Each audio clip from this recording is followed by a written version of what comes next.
Let's create this old TV and play with that CRT noise effect.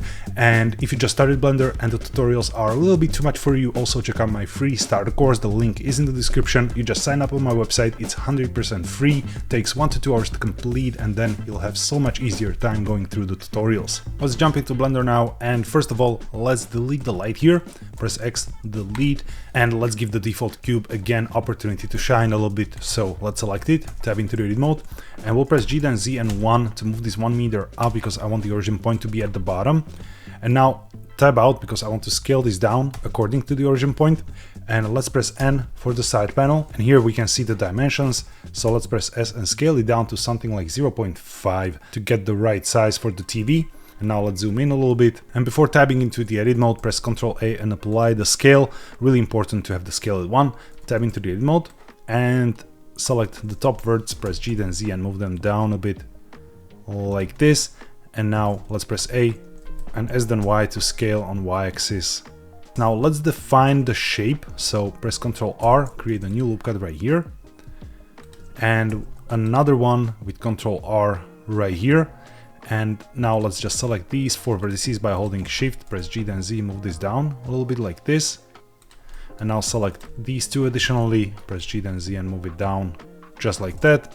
And finally, let's select these 2 in the back, G then Z, and move it down like this. This is the shape that I roughly want to have here. But if you look from the top by pressing 7 on a numpad, we want to scale this inside a little bit. So enable X-ray view, select everything here, press S then X, and just scale it together like this.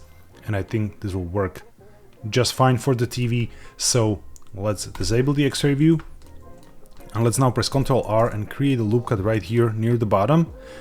And let's press E to make this even with the bottom and place it somewhere here, and press Ctrl B to bevel. And if you have more cuts here, reduce them with the mouse wheel. And now Alt E and extrude along normals. Now let's push this inside. We can press S for even scaling. And now just press P to separate this and Enter to separate the selection. Tab out, select the new object, tab back in, press A to select all, and go to the face select mode and press Alt S and scale it outside a little bit. That will be a little bit important later. And additionally, we can press S to make it even like this. So basically what we're trying to do is to have this overlap. Now I think that's enough for the rough shape. So let's create the screen, tab out, select this one here, tab into the edit mode. Now let's press Ctrl R and create a few cuts here, like 6, something like that. And now Ctrl R like this and create a few more cuts. 4 should be enough. Right click to release. And now press 3 for face select. Select this face, hold Ctrl and Shift, and select the one on the other side to select the whole patch, and press I to inset like this. And now I want to curve this a little bit. So we can just press 2 for edge select. Let's just select a few of these edges like this. Press S then Z and scale them just a tiny bit. I'm holding Shift for smaller increments.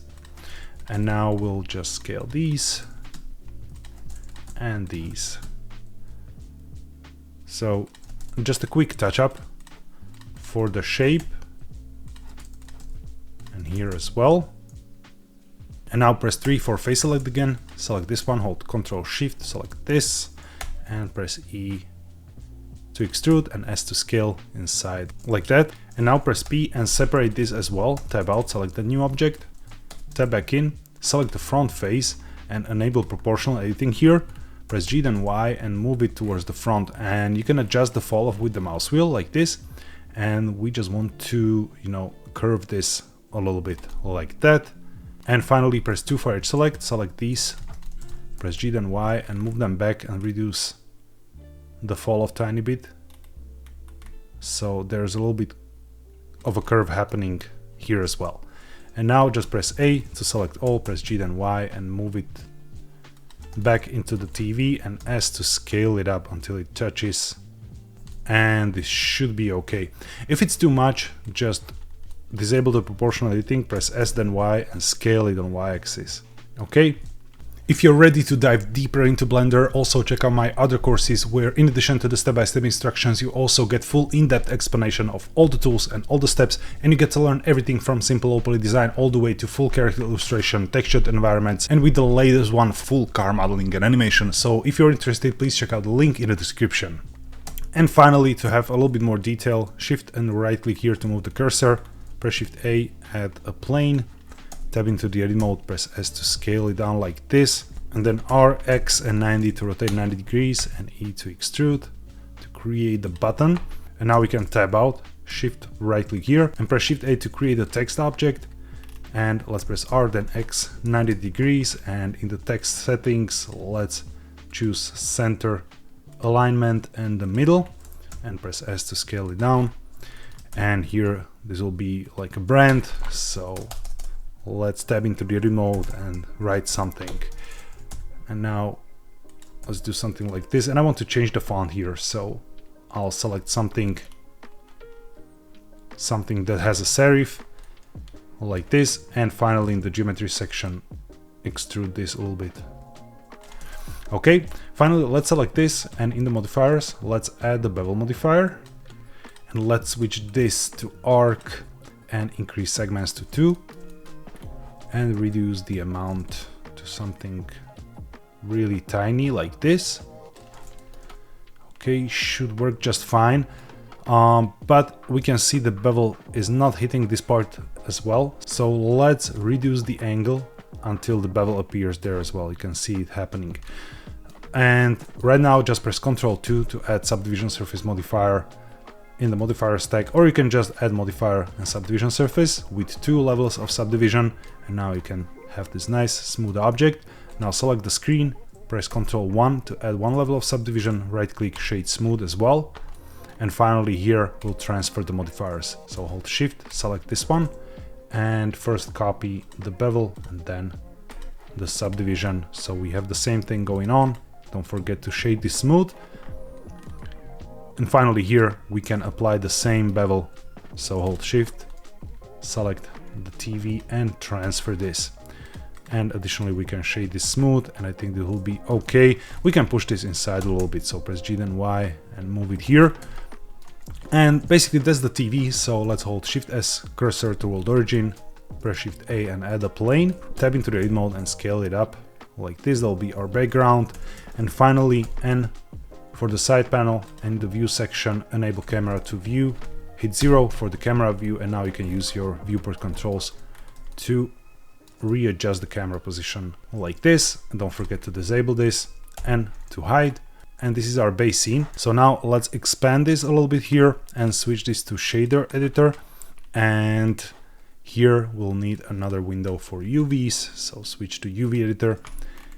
And finally let's create a new material on the screen, and you can see there's already a material there, but I want a different one, so let's remove it and let's add a new one.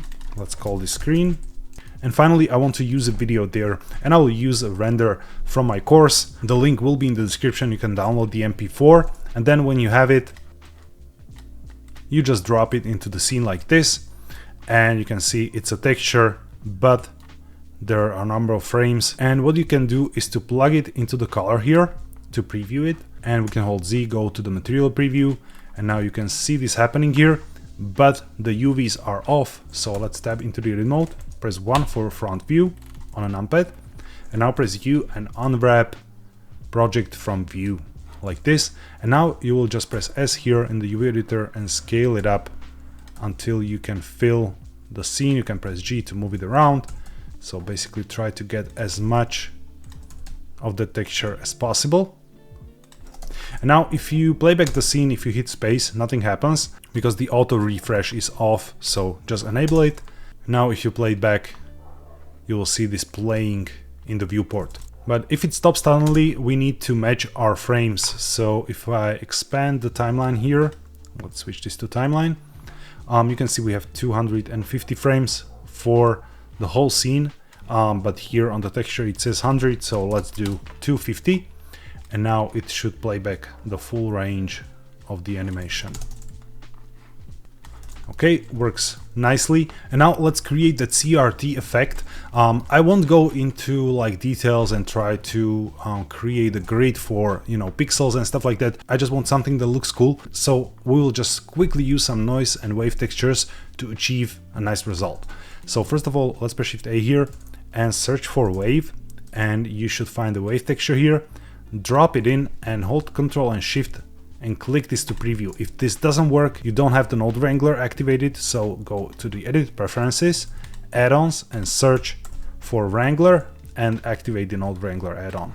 And now if you Ctrl Shift and click, you can preview your nodes like this.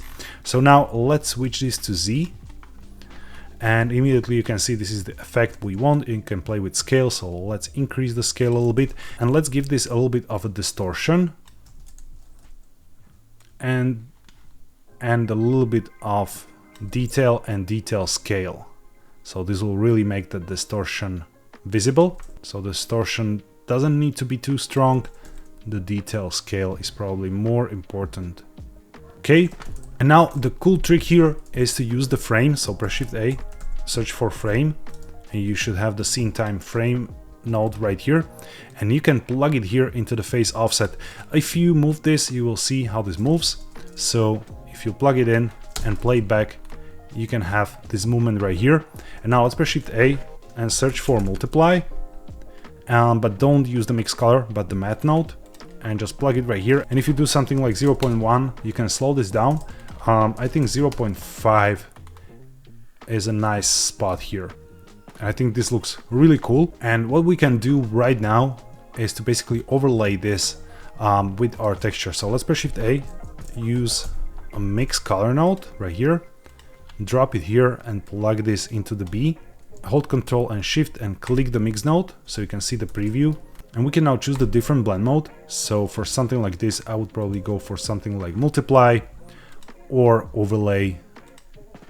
You can play with different modes and then play with the factor. So this is completely off and this is full. So I think it's a little bit too strong. So let's go back on it a little bit. And then of course you can refine the scale or speed. You can have this at 0.7 so it moves a little bit quicker, and you have this nice, you know, wavy CRT effect, just like that, by using few nodes here. And finally, let's refine the shader. So let's hold Ctrl Shift and click the shader. So we connect it here into the surface. And right here, you can increase the roughness all the way to full and plug this into the emission as well. So plug it right here into the color. Here you can play with the strength. So if you do like 1, it will start to emit the light a little bit. And then you can use the coat to create like a glossy screen. So you can increase the weight. And with the low roughness, you can see how it now reflects the surroundings, the basic HDRI that's available here, but it still emits a light. So if you do like 5, it will be really strong, it will be emissive, it will affect the surroundings, but it will still have this glossy coat, which is perfect for screens like this. And now let's use some Blender's default materials that are available since Blender 5.2. So let's switch this to Asset Browser and choose the Essentials library, and you should have the materials right here. If you don't see it here, check your Preferences, System, and your online access, because this is an online library. And right now we'll just drag the plastic material right here onto the TV. Let's wait a second until the EV shaders compile, and let's stop this animation. And this is by default orange, so let's select it, and we'll click this unpack icon right here. It's also here, so you can just click it and then change the color to black like this, and it's a cool plastic shader directly from the Blender. And now we can apply it for this part right here as well. And for the button, let's press S, make it a little bit smaller, create a new material, and we can switch this to emission, increase the strength and do something like red or orange color here. And here let's just create a new material and increase the metallic all the way to 1, should be enough. And finally, while we have the materials here, let's drag the wooden boards onto the plane here. That should create, you know, a nice surface to place our TV on. Okay, and let's look from the camera. And this is a little bit too large So let's select the floor. Again, I will detach this here and play with the scale a little bit. Like this. And we can maybe reduce the roughness. And finally, let's go to the render settings, enable ray tracing. We'll make the scene much nicer immediately, but this is still Eevee. By the way, this tutorial works with the same settings both for Eevee or Cycles. So we'll adjust in Eevee and then you can do the final render in Cycles if you want. So let's press Ctrl B to limit the preview so we don't render anything else that we need. And let's switch the engine to Cycles. For later use, I will enable denoising and switch to GPU denoising here and reduce the samples to something like 512. But I'm still previewing this in the material preview, and let's now expand this and enable scene lights and scene world. So this will now show the scene exactly how it's lighted, and we basically don't have any lights currently in the scene. The only light is the emission on the screen. And to add some light to the scene, let's go to the worlds library. Those are HDRIs, and here I want to use the interior HDRI and just drop it into the scene like this. And now we are going to rotate it. So here's our camera angle. So let's switch this to world. And again, this is disabled, so let's unpack it and rotate the angle until we see the window. I want this to have a little bit of a backlight, but let's reduce this to something like 0.5. Let's press Shift A and let's add an area light, because I want to make the light a little bit more punchy here. Let's reduce the size, press G then Shift Z and move it a little bit back here. Let's look from the camera and let's play with the light power here. Something like this should work nicely. Maybe we can go even lower on the strength here, like this. And finally, let's do some compositing. So let's switch this to compositor, create a new one, and here let's switch this to always, so we see the results right here in the viewport. And first of all, let's press Shift A and search for bloom, drop it here, and you can see this light will shine here. Maybe it's a little bit too bright, so let's select it and reduce the strength a tiny bit, and then you can play with the highlights threshold. So if you go down with this, you'll see a little bit more bloom appearing here on the light reflections as well. And finally, let's drop some vignette here and reduce the factor and a little bit of that chromatic aberration, but really subtle, 0.05 or something like that. And if you select the camera here, you can enable depth of field and reduce the focus distance to something like this until the screen is sharp. If you want to better see the focus, let's enable limits here in the viewport display, and then you can see this cross, that's your focus here. And finally, we can preview this in Cycles as well. Looks quite similar, even though the quality of the light is much better, of course. And now in the render settings, color management, we can switch this to different color transform like ACES and increase the exposure a little bit to match the brightness that we had before. And here's your scene. If you play it back, you can see the video plays, the noise, the CRT effect moves, but of course in the Cycles with the denoising it's a little bit too choppy. But if you play it back in the Eevee material preview, you can see it playing it real time. So that's the quick old TV scene today and a little bit of that CRT effect. I really hope you enjoyed this, and if you did, please hit that like. And YouTube tells me a lot of you who watch are not subscribed, so if you want to keep me making these and you didn't subscribe yet, please do so. It will really help my channel. Thank you all for watching. Have a wonderful day.